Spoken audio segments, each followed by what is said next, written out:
नमस्कार साथियों, YouTube channel Sanjay Jha speaks में एक बार फिर आप सभी का स्वागत है।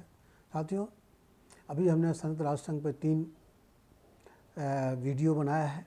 उन तीनों वीडियो में हमने दिखाया है कि संयुक्त राष्ट्र संघ का गठन क्यों हुआ, किन परिस्थितियों में हुआ और उन गठन के बाद मेंबरशिप को लेकर क्या है, उसकी प्रस्तावना क्या है, उसके उद्देश्य क्या है, उसके सिद्धांत क्या है। फिर एक एपिसोड में हमने ये बनाया कि संयुक्त राष्ट्र संघ के अंग कितने हैं और अंगों का फंक्शन क्या है। अभी उस पर 2 वीडियो हमें और बनाना है जो हम आगे बनाएंगे।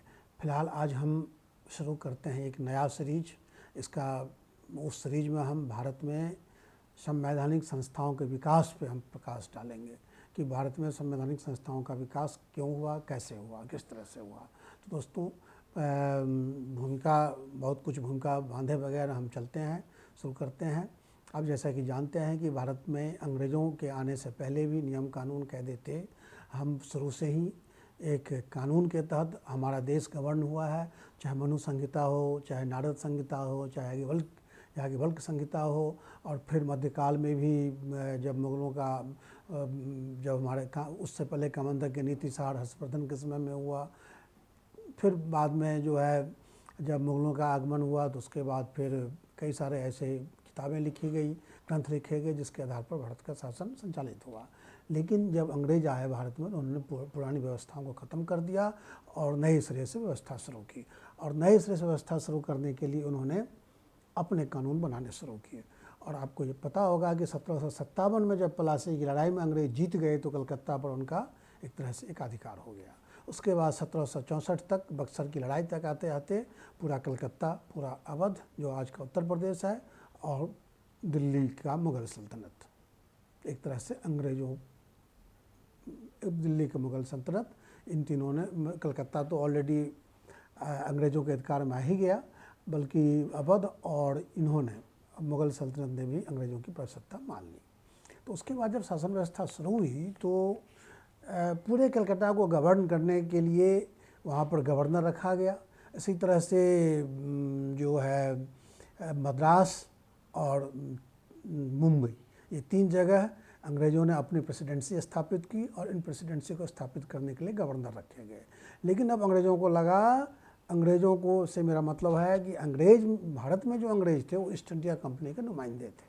लेकिन इन ईस्ट इंडिया कंपनी के नुमाइंदे अपनी कंपनी के लिए काम कर रहे थे। लेकिन उधर जो ब्रिटिश सांसद है, ब्रिटिश की जो सरकार थी, उनको लग रहा था कि ईस्ट इंडिया कंपनी भारत से कमाई बहुत कर रहे हैं, बुरा हिस्सा इसमें नहीं मिल रहा है। तो वो इसी तरह से इंग्लैंड में कई व्यापारिक घराने थे जो भारत के व्यापार में दखल देना चाहते थे और अब तक ईस्ट इंडिया कंपनी का एक अधिकार था। तो विभिन्न कानूनों के जरिए ईस्ट इंडिया कंपनी के अधिकार को कम करने का प्रयास शुरू हुआ और अंग्रेजी ब्रिटिश संसद का अधिकार यहाँ पर में शुरू होने लगा। यानी ईस्ट इंडिया कंपनी को व्यापार की तरफ डाइवर्ट किया गया। जब ईस्ट इंडिया कंपनी भारत में आई तो व्यापार करने के लिए आई थी, लेकिन कलकत्ता, मुंबई और मद्रास में कई जीत के बाद वो यहाँ शासन भी करने लगा था।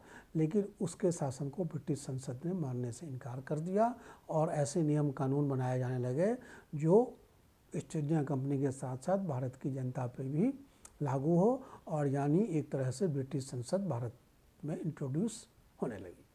तो इसके दायरे में सबसे पहले बना 1773 का रिलेटिंग एक्ट। उस रिलेटिंग एक्ट के जरिए भारत में कलकत्ता में एक सर्वोच्च न्यायालय की स्थापना हुई और अंग्रेज और ईस्ट इंडिया कंपनी से सभी मामले वहाँ पर में सुने जाने लगे। इसके अलावे कलकत्ता के जो ईस्ट इंडिया कंपनी का जो कलकत्ता में जो प्रेसिडेंसी थी, उसके गवर्नर को गवर्नर जनरल का खिताब दिया गया और ये कहा गया कि आप कुछ मामलों में मुंबई और मद्रास प्रेसिडेंसी के मामले भी आपके अधीन में होंगे।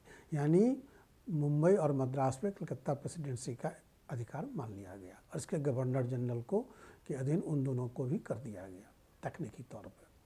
उसके बाद एक और परिवर्तन ये हुआ कि गवर्नर जनरल को एडवाइस करने के लिए 4 सदस्यीय समिति बनाई गई। इस समिति के जरिए, मतलब ये समिति जब तक जो उसको सलाह देगी वही गवर्नर जनरल को करना पड़ेगा, ये डेवलपमेंट हुआ।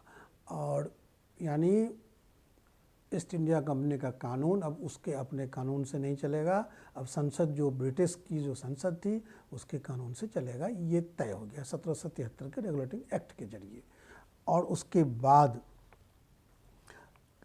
इसी एक्ट के तहत ब्रिटेन के संविधान में और ईस्ट इंडिया कंपनी के संविधान में आंशिक परिवर्तन भी किया गया। इस कानून दोस्तों ये कानून बन गया, लेकिन इसका विरोध शुरू हो गया क्योंकि कई व्यापारी घराने थे जो इंडिया में, इंग्लैंड के कई व्यापारी घराने थे जो इंडिया आना चाह रहे थे। और सरकार भी, लंदन की सरकार भी चाह रही थी कि ईस्ट इंडिया कंपनी का दखल भारत से ख़त्म करें, हम डायरेक्ट कंट्रोल करें। तो वो भी उसको कंट्रोल करना चाह रही थी संसद को, ईस्ट इंडिया कंपनी को। तो विरोध के कारण 1773 का रेगुलेटिंग एक्ट वैसे तो 20 साल के लिए बना था, लेकिन 1781 में 1781 में उनको इसमें संशोधन करना पड़ा। और संशोधन करने में ये हुआ कि ईस्ट इंडिया कंपनी के नुमाइंदे भारत में जो थे वो कंपनी के कामकाज के लिए, अपनी कंपनी के लिए जब वो काम करते थे तो उस काम के लिए उसको सर्वोच्च न्यायालय के सामने, सर्वोच्च न्यायालय की जिम्मेदारी से मुक्त कर दिया गया। यानी उस काम में अगर कुछ गलत भी किया है तो कलकत्ता में जो सर्वोच्च न्यायालय बना था 1773 के एक्ट के तहत, उसके एक अधिकार क्षेत्र से इनको बाहर कर दिया गया। दूसरा, कंपनी पे, ईस्ट इंडिया कंपनी पे कई धाराएं, कई प्रतिबंध थोपे गए अंग्रेज सरकार द्वारा, लेकिन बहुत ज़्यादा फर्क नहीं पड़ा ईस्ट इंडिया कंपनी पर। उसके बाद 1784 में पिट्स का इंडिया एक्ट आया, क्योंकि ईस्ट इंडिया कंपनी का विरोध बढ़ने लगा था और लंदन की संसद, ब्रिटेन की संसद भी चाह रही थी कि ईस्ट इंडिया कंपनी को एकाधिकार भारत में ख़त्म किया जाए। तो 1784 में पिट्स, उस समय ब्रिटेन के प्रधानमंत्री थे, वेरी यंग प्राइम मिनिस्टर, उनके नाम पर पिट्स का इंडिया एक्ट बना।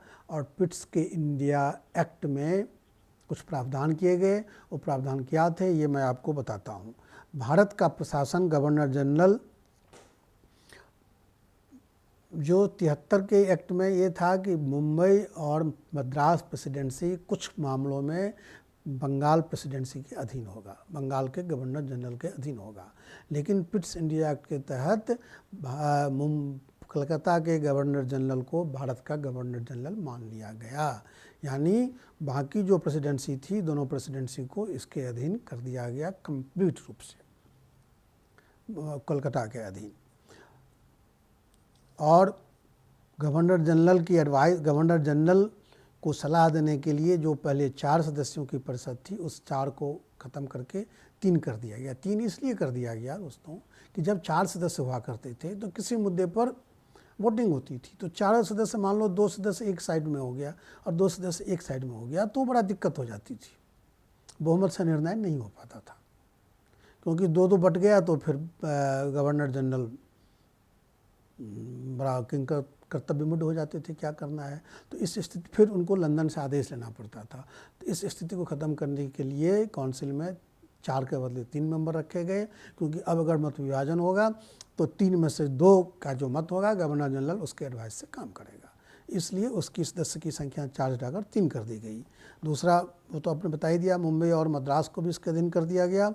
और उसके बाद एक तीसरा ये हुआ कि इंग्लैंड स्थित बोर्ड ऑफ कंट्रोल के अध्यक्ष को इंग्लैंड में एक बोर्ड ऑफ कंट्रोल बनाया गया। अब देखिए 1784 का एक्ट, जो मैंने आपको कहा था कि भारत, इंग्लैंड की हुकूमत, इंग्लैंड की सरकार चाहती थी कि भारत पे हमारा अधिकार हो प्रत्यक्ष रूप से, ईस्ट इंडिया कंपनी ग्रुप की तरफ से नहीं, प्रत्यक्ष रूप से। इसलिए मुंबई की संसद ने एक बोर्ड ऑफ कंट्रोल बनाया और उस बोर्ड ऑफ कंट्रोल को ये अधिकार दिया गया कि वो भारत में ईस्ट इंडिया कंपनी के शासन के कामकाज की जांच पड़ताल, देख रेख, निगरानी करे। बोर्ड ऑफ कंट्रोल कहाँ गठित हुआ? तो ब्रिटिश पार्लियामेंट ने बोर्ड ऑफ कंट्रोल का गठन किया।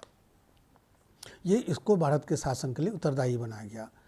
और वो तो बता ही दिया आपको मैंने, परिषद के सदस्य जो पहले 4 थे उसको 3 कर दी गई। तो ये मेन था पिट्स ऑफ इंडिया एक्ट का, ये मेन ऑब्जेक्टिव्स था।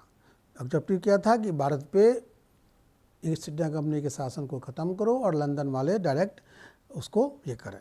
फिर आया 1786 का अधिनियम, 1786 एक्ट। अब वह होता क्या था, उसके बाद जब ग्लोबल जो यहाँ 1786 एक्ट में क्या किया गया, तो जो गवर्नर जनरल को जो परिषद की सलाह मानने के लिए बाध्य किया गया था, भारत में जो काउंसिल बनी थी 3 सदस्यों की, उसकी सलाह मानने के लिए बाध्य किया गया था। 1786 के एक्ट के जरिए गवर्नर जनरल को यह अधिकार दिया गया कि वो काउंसिल के किसी भी सलाह को रद्द कर सकते हैं और अपने हिसाब से निर्णय ले सकते हैं। यानी एक तरह से 1786 में गवर्नर जनरल को ब्रिटिश संसद का गवर्नर जनरल को यहाँ का एकाधिकार दे दिया गया भारत में ये करने का। दोस्तों ये 3, फिर आया चार्टर एक्ट 1993 का, उस पर हम बाद में बात करेंगे। पहले आपको हमने ये 3 बता दिया। ये भारत में संवैधानिक संस्थाओं के विकास की पहली सीढ़ी है। इसी आधार पर भारत में कानून बनते गए और जो बाद में 1935 में जो अधिनियम आया, भारत का अधिनियम गवर्नमेंट ऑफ इंडिया एक्ट, और उसको उसी के जरिए फिर हमारा संविधान बना। तो दोस्तों आज के एपिसोड में इतना ही। आज हमने आपको 3 एक्ट के बारे में बताया। रेगुलेटिंग एक्ट 1783, फिर संशोधन 1786 में, उसके बाद पिट्स का इंडिया एक्ट 1781 में संशोधन, 1784 में पिट्स का इंडिया एक्ट, फिर 1786 का संशोधन। आज इतना ही। फिर हम इसके आगे अगले एपिसोड में बात करेंगे। धन्यवाद दोस्तों।